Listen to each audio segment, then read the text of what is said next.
Welcome to Electrified. It's your host, Dylan Loomis. Quick shout out to my newest patron, Ronald M. Thank you for choosing to support the channel. By now, I'm sure most of you have heard the news Tesla may be planning to host their Robotaxi event at Warner Brothers Studios, which is a more controlled environment, likely for demos. There's been plenty of coverage on that the last few days, but Greenly only did add Tesla started extensive data collection in the Warner Brothers studio area at the end of August. That's in addition to other areas like the Tesla Diner and places in San Francisco and the Bay Area. At this point, it's not clear whether this data collection is HD mapping of specific areas or if it's just a higher volume of the regular video data that Tesla is feeding into the neural nets. If I had to guess, I would say it's likely a bit of both. Just bear in mind there's a difference between geofencing your entire technology and collecting extra data for a specific event in a specific area. Plus, I'm on record saying that I think it would be great for Tesla to choose one location or one city to begin rolling out and testing its robotaxi deployments. Test the app, get feedback from users, earn credibility with the regulators, serve a local area, have plenty of media coverage, and they can obviously still work on solving generalized FSD while they do that. Just remember, we don't have official confirmation that the Bloomberg report is true, but the event on 10/10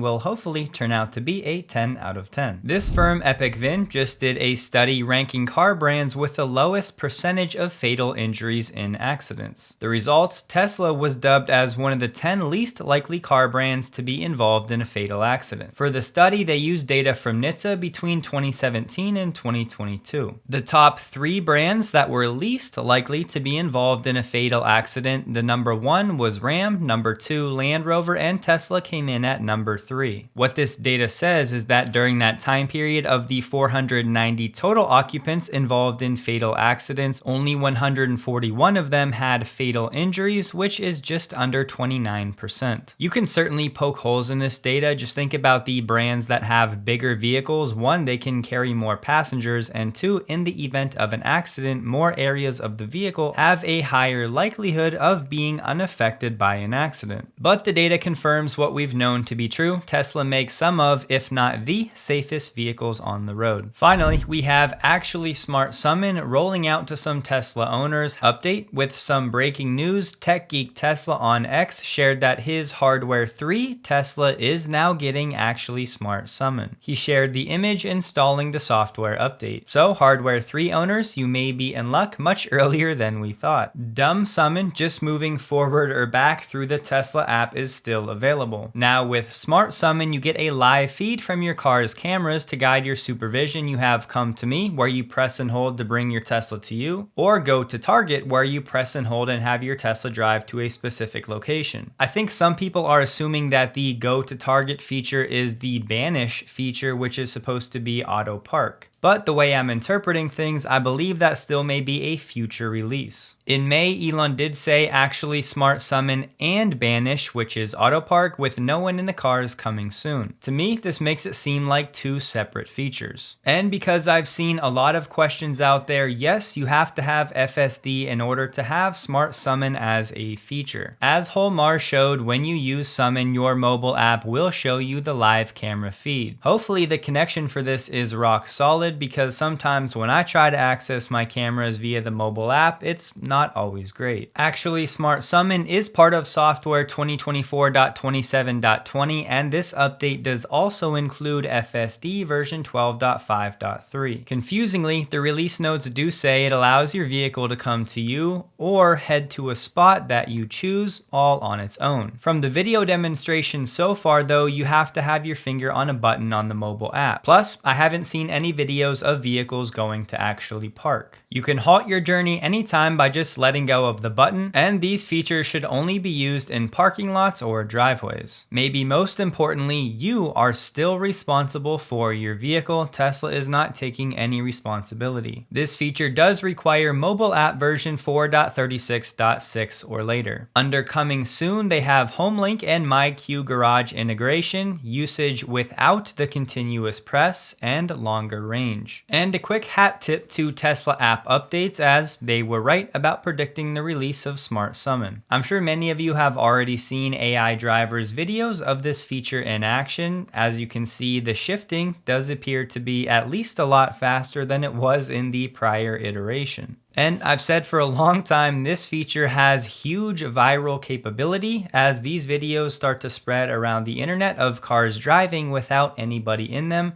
People will be turning their heads and asking a lot of questions. Whole Mars shared a video where he was sitting in the back seat of his Tesla watching some television while his car drove him around the parking lot without a driver. The range that actually Smart Summon will work in has not yet been officially confirmed, but prior versions had a range of about 65 meters, which is 213 feet, which is also equivalent to 71 yards, which is probably a lot easier to visualize. For what it's worth, there is some chatter that actually Smart Summon will be available outside of North America to customers with enhanced autopilot or FSD at some point in the future. Tesla is clearly working on the final preparations for the Robotaxi event, and hopefully they can demo all of these features on that day. Just went into reverse.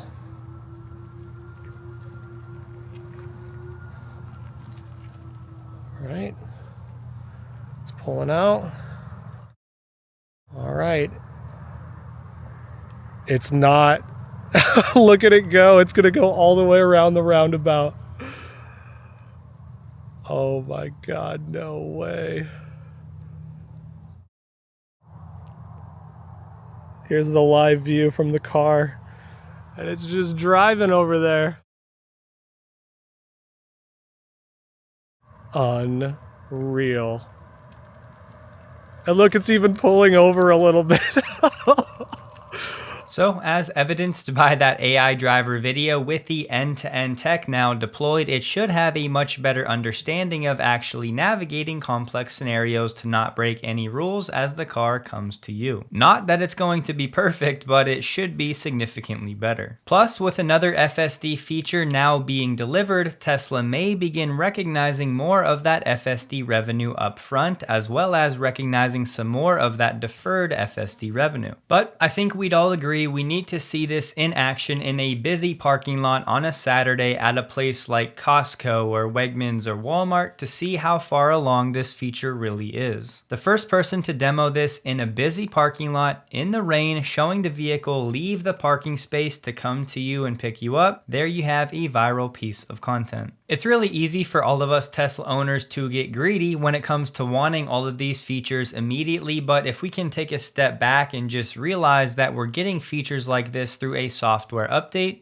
it's a pretty cool thing. The weekly Tesla China number came in at 14,400, which compared to the same week in Q2, that number was 15,000. So quarter over quarter, Tesla China is now up 23.9%. If we compare to the same week in Q3 last year, that number was 11,800. Thus, year over year, Tesla China is now up 11.7%. Tesla does still have a chance to set a new quarterly domestic record. They would need to average over 14,925 per week for the remaining 4 weeks of the quarter. Now, historically, the last month of the quarter can be volatile, but there's at least a chance. We also got the wholesale figure for Tesla China for the month of August. It came in at 86,697, which is the second best month of the year, falling short of only March, which was just over 89,000. Reuters released an early report today saying that domestically, the number was over 63,000. We'll get the official number here in a few days, which would leave about 23,700 for export. The wholesale number for the month of August was just over 2,500 units more than the wholesale figure for August of last year. However, zooming out to the numbers that actually carry some weight, looking at the wholesale figure year to date, January through August, Tesla China is still down 6.4% year over year. We also got the production figure for the month of July, which was 88,600, but looking at year to date through July, Giga Shanghai production-wise is still down 7.8% year over year. And we'll wait for the official domestic and export numbers to come in to update those figures. Now, just to prepare everybody, synthesizing all of the global sales data that we have, it's still looking like Tesla may come in annually under last year's total delivery number for the year, which would mean 2024 could be the first year that Tesla deliveries actually fall year over year. And I can guarantee you, if that does indeed happen, there will be plenty of negativity on all mainstream media. And in places like the US and China, for a majority of the year, Tesla has been heavily incentivizing new car purchases. Not only on Tesla's end, but the governments have been offering many incentives as well. And I know, I'm well aware the future of Tesla is far more reliant on autonomy and AI with things like Optimus and Tesla Energy, but that does not mean we should totally forget about what's going on with Tesla's car sales. On that note, Drive Tesla Canada saying that Tesla is about to begin production of the 7-seat Model Y at Giga Shanghai to export to Europe. The word is the 7-seat option will still only be available for the long-range variant. DTC said this third row would be added to the Model Y that's currently in production at Giga Shanghai, meaning this would not have anything to do with Project Juniper. Then today, Reuters came out with an exclusive saying that the Model Y in a 6-seat configuration is slated for 2025 in China, specifically from late 2025. Tesla has asked suppliers to prepare accordingly for a double-digit increase of Model Y output at Shanghai, which is incredibly vague. Double-digit could be 10%, double-digit could be 50%. They said Tesla is awaiting approval to expand 172 acres of former farmland at Giga Shanghai. On the Project Juniper front, Reuters said that that variant will seat 5 and will launch in early 2025. In China, the Model Y is the best-selling car among all power types in the January to June period this year. So we might get the 7-seater for Europe and a new 6-seater for the Chinese market, where the Model Y does face a lot of new competition. But I think the most important takeaway was this line right here, that they're telling suppliers to prepare for a double-digit increase in Model Y output from Shanghai. As a frame of reference, Tesla produced just under 641,000 Model Ys from Giga Shanghai in 2023. So if that double-digit number is on the low end at around 10%, that would be an extra roughly 64,000 Model Ys built throughout the course of the year. And the second thing was, a news source is saying that Project Juniper will launch in early 2025. That has been the expectation, but it's good to hear it confirmed, albeit from an unnamed source. Here's where I think a lot of people are going to end up wrong about the Cybertruck. Michael Whalen from CNBC just did a bit of testing with it, and he said the Cybertruck is not a direct competitor for electric trucks from traditional automakers. He said it's a truck for Tesla fans and owners and an experiment for the company in many ways regarding its technologies. Now, that former point, I think by the end of this year, people are going to be forced to start changing their tune, especially if and when the price of the Cybertruck starts to come down. In fairness, at $100,000 and above, I understand all of the pushback when it comes to the Cybertruck. Most people can't afford that. And if it stayed there, it would be relegated to a more niche product. But there's also videos like this from the Car Care Nut Reviews on YouTube, a mechanic talking about the Cybertruck that plenty of people were talking about. He absolutely had some positive things to say about the Cybertruck, and I'll share those momentarily, but he also said some things that I really am not on board with. We'll start with the good.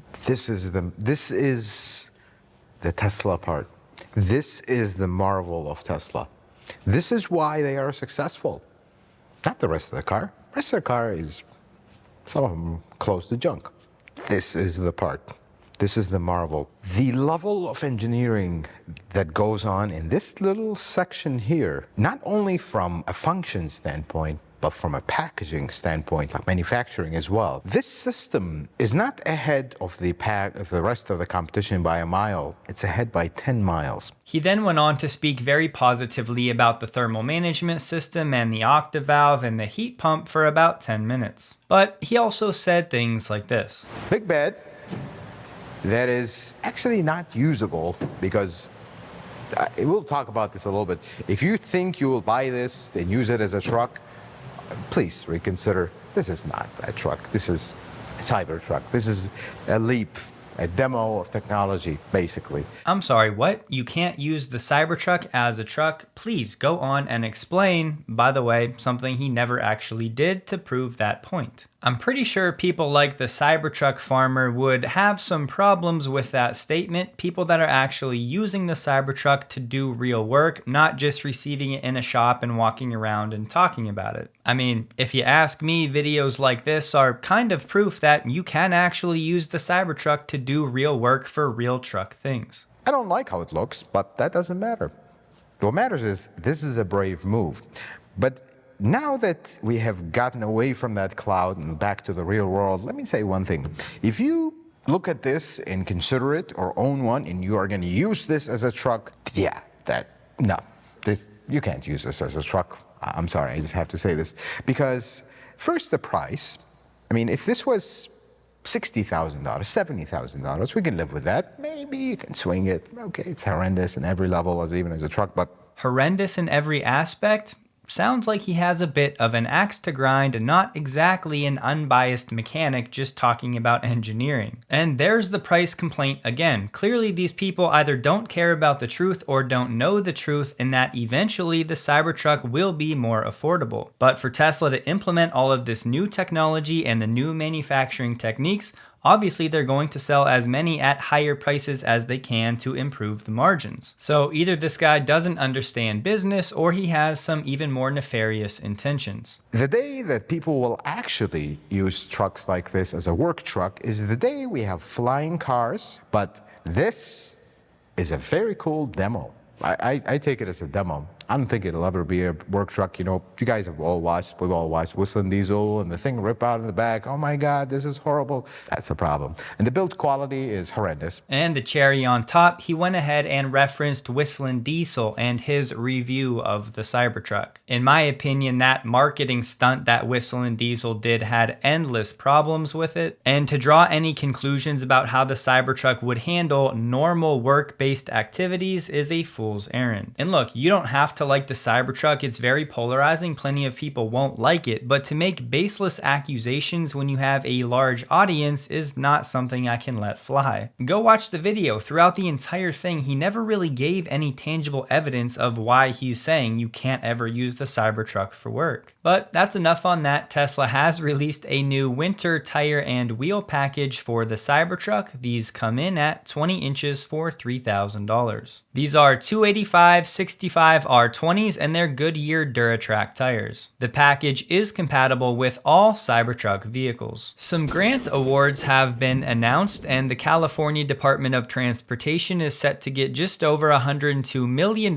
for EV and hydrogen semi-truck charging. This will be across California, Oregon, and Washington. But per the usual with government projects, there are some letdowns. They're only planning 34 truck charging stations with 5 350 kilowatt dual port chargers. And get this, future proofing will support an upgrade to 1 MCS port. So only one port will be future-proofed for the megawatt charging system. And further, they're planning 5 hydrogen stations. If you've been following along, Tesla was looking for $100 million to build 9 semi-charging stations. Theirs would be from Texas through California. Had Tesla received the funds, each station would have had 8 750 kilowatt chargers for Tesla semis, but also 4 chargers for trucks made by its competitors. 9 stations times 12 ports would be 108 ports, a majority of which are much closer to the MCS standard. But we haven't heard anything about that project. So far, it sounds like Tesla has not received those funds, although an executive earlier this year did say that they're most likely going to build that charging corridor even without the funds. The California DMV has unveiled plans to eventually allow driverless trucks on highways across the state. However, final approval on their proposed testing and permitting process could still be a long road. It could take 1 year or longer. That's because they're going to get input on this proposed plan. There's also a bill in California that's been approved by legislators that would prohibit the use of large self-driving trucks weighing more than 10,000 pounds on public roadways unless a human safety operator is in the vehicle. The bill still requires approval from Newsom, who vetoed similar legislation last year. For my Canadians, you can now buy the Cybertruck in British Columbia for 10,000 Canadian dollars less thanks to a provincial rebate. Tesla's also working on getting the Cybertruck eligible for a 10,000 Canadian dollar federal incentive, but both of these incentives are only available to business owners. VW is considering factory closures in Germany for the first time in its 87-year history. After years of ignoring overcapacity and slumping competitiveness, Europe's efforts to compete with Chinese rivals and Tesla in electric cars are faltering. VW is recognizing just how serious the situation is. With car sales still nearly 20% lower than pre-pandemic levels in Europe, manufacturers like VW, Stellantis, and Renault are operating more than 30 factories at levels analysts consider unprofitable. An analyst said if even VW mulls closing factories in Germany, given how hard that process will be, it means the seas have gotten very rough. The situation is very alarming. Electric car sales in Norway took a 94% share of the market in August, a new world record. The Model Y accounted for 18.8% of sales. Pretty crazy to think that Norway is well on its way to achieving its target of 100% of new car sales being zero-emission vehicles by next year. That's 10 years ahead of the goal that the EU currently has laid out. This one's new. Tesla has installed a vacuum between two stalls at a V4 supercharger in Germany. It doesn't look like the vacuum itself is made by Tesla, but this would be an awesome feature to have available. Hopefully there's some sort of technology where you have to be using the supercharger to use the vacuum, so people looking to charge aren't blocked by people just looking to use the vacuum. Hyundai USA said starting this fall, all of our 2025 Ioniq 5s will come with a Tesla NACS port natively. The word is that BYD is not going to announce any plans for a factory in Mexico until after the United States election. I think we'd all agree there's just so much uncertainty for electric vehicles in the next few years when it comes to tariffs and geopolitics, and subsidies and incentives, and interest rates and customer demand, so it's a very tough challenge for legacy auto and to some degree even for Tesla. Tesla stock closed the day at $210.60, down 1.64%, while the Nasdaq was down 3.26%. So all things considered, Tesla stock held up quite well today. It was a normal volume day for Tesla, trading about 5 million shares below the average volume the past 30 days. Hope you guys have a wonderful day. Please like the video if you did. You can find me on X linked below, and a huge thank you to all of my Patreon supporters.